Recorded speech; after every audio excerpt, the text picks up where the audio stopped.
हरि ओम दीर्घायुष्मान भव स्त्रीभ्यः दीर्घ सुमंगली भव कन्या स्त्रीभ्यः शीघ्रमेव विवाह प्राप्तिरस्तु सर्वे जनाः सुखिनो भवन्तु. So tadhastu. I shall continue my part 2 in Mandukhya Upanishad in English. So as I told you earlier, in the earlier part, there is a common question lingering in our mind. Who are we? Is there God? Is God in existence?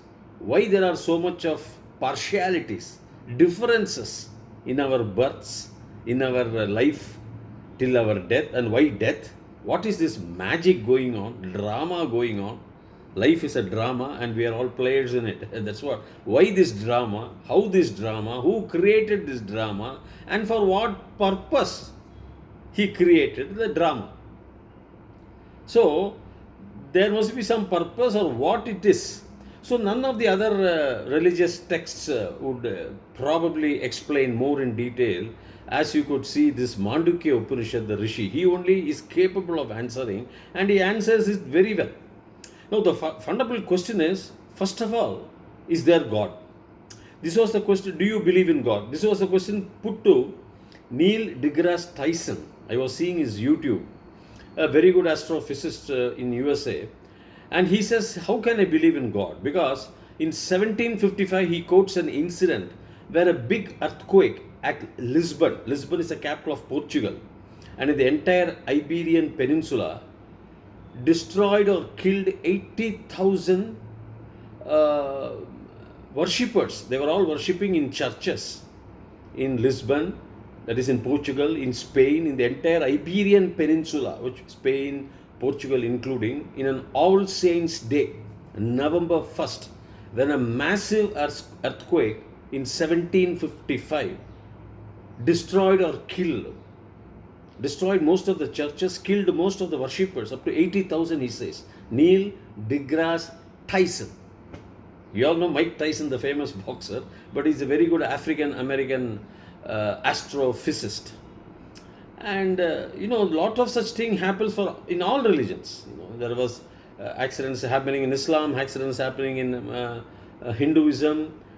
So, that doesn't mean anything, but that's what, this is the answer he gives. Do you believe in God?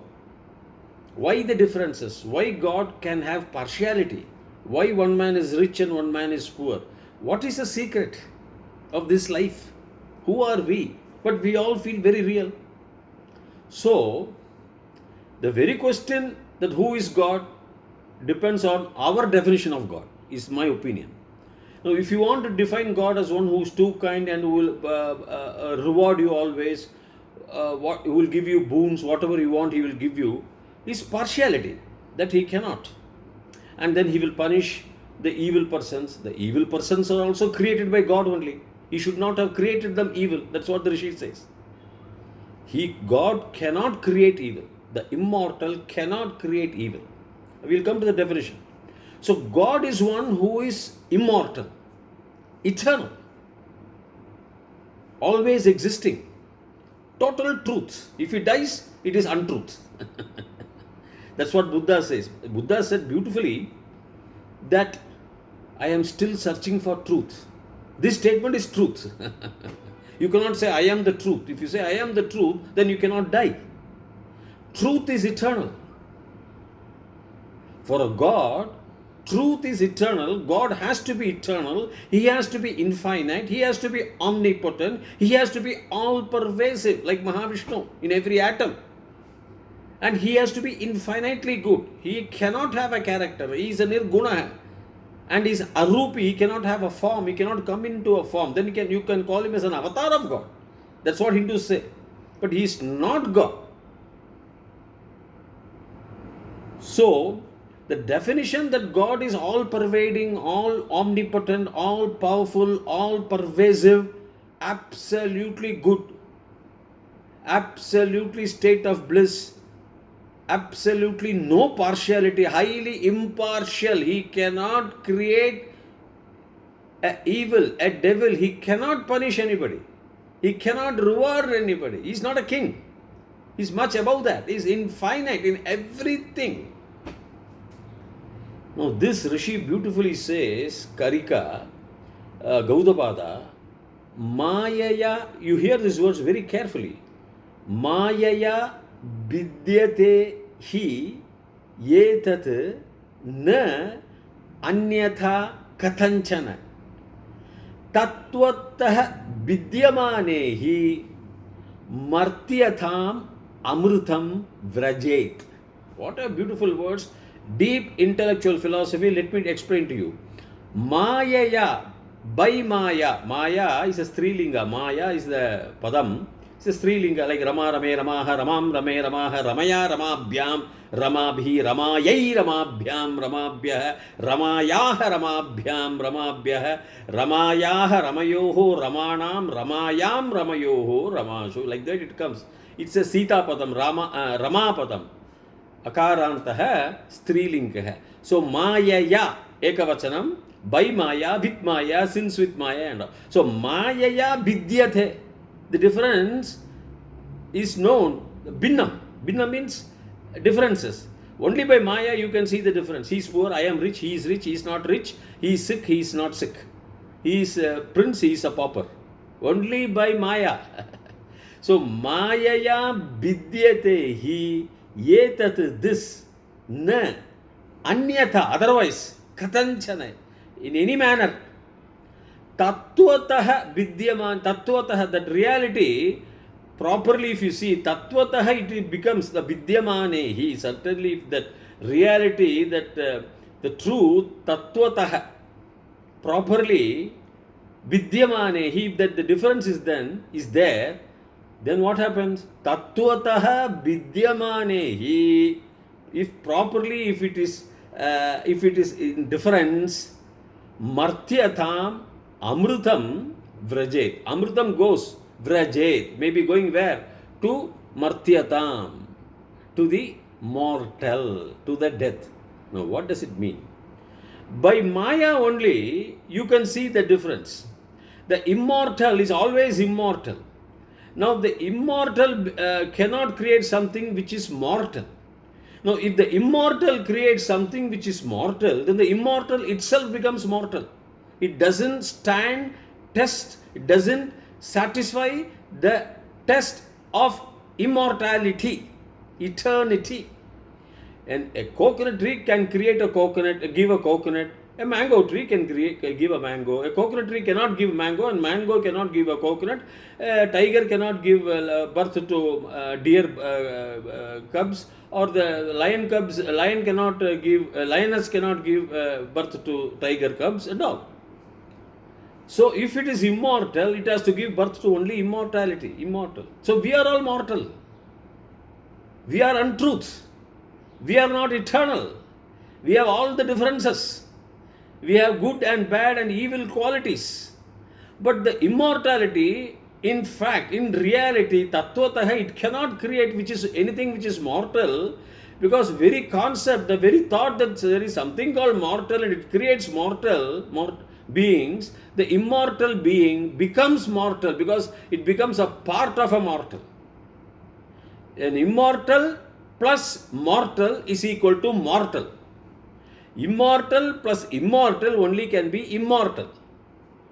If any mortality is included in the immortality, in the fabric of immortality, how can that immortal be infinitely eternal or infinitely immortal? It is not infinitely immortal because some portion of it is mortal. So where is the infinity there? That is the argument of this Rishi. So if it is there, but we all know that we are all untruth, all of us human beings are not eternal. We are all going to die after 100 years or 120 years. This body changes every day. Once it changes means it lies. It is untruth. It is not truth. Because today one figure, after 5 years another figure means it is untruth. It is lying. It is lying to the world. It is lying to the perception. Therefore it is like that. Therefore, we are all mortals. So, we are not eternal. So we cannot be created by someone who is immortal, because if the immortal creates somebody who is mortal like us, immortal also becomes mortal, because the absolute definition that the immortal is infinitely immortal stands defeated. That's the argument of the Rishi. An immortal cannot create somebody who is mortal. An immortal is eternal, an immortal is all pervasive, an immortal is omnipotent, the immortal is infinitely large, an immortal cannot be defined by size, by area, by occupation, by character. It is arupi, no form, it is nirguna, it cannot have a character, it cannot have a character of creation and destruction. That means that becomes a human character of producing and destroying. The thought of producing, how it can produce to expand its size, it can change its form. If it changes forms to mortality, then again the definition of a mortality, immortal, being eternal, is lost. It is being infinitely large or infinitely powerful or infinitely vast, that it cannot create additional. There is nothing called infinity plus one. So it has to change its form within itself. Now, if it changes its form within itself, because already infinite, it cannot be infinite plus 1. It cannot give birth to 5,000 children and then it will say infinite today plus 5,000. It makes no meaning. It gives no definition to the word infinite. Infinite means finished, matter is over. So that means it has to, if it creates some human beings or something, it has to change itself, a portion of itself for that creation, because we are mortal. So when the immortal creates or changes its position, some of it, maybe minutely small, to a mortality, then the immortal cannot be a pure immortal infinitely, because immortal plus some portion of it is mortal, then it also becomes immortal. Immortal is not eternal and permanent there. So all these things, the duality, the Dvaita happens only through Maya. You have to see a movie called Avatar and Matrix. The young Buddhist boy explains to the senior man, when it bends a spoon, he says, I'm not bending the spoon, I'm bending your mind, because the spoon is not in existence. Therefore, none of us are in existence. As per the Rishi, we are in existence only by Maya, because we feel real existence only through Maya. As you see a movie for 2 hours and feel it really happening, because of your involvement in it only through Maya. As I gave you the example of Aradhana cinema, where everybody cries when Rajesh Khanna dies in the interval. Then after the shooting, everybody goes away. That's a different thing. But that is because of Maya. That's what Bhagavan Krishna says. More of it I shall explain with lots of other verses of this Rishi and his Guru Mandukhya and Gaudapada. How beautifully they have explained the concept of our existence. Who are we? Who is God and all. Till such time, Bhuyat Tavat Shubhamangalam. Hari Om.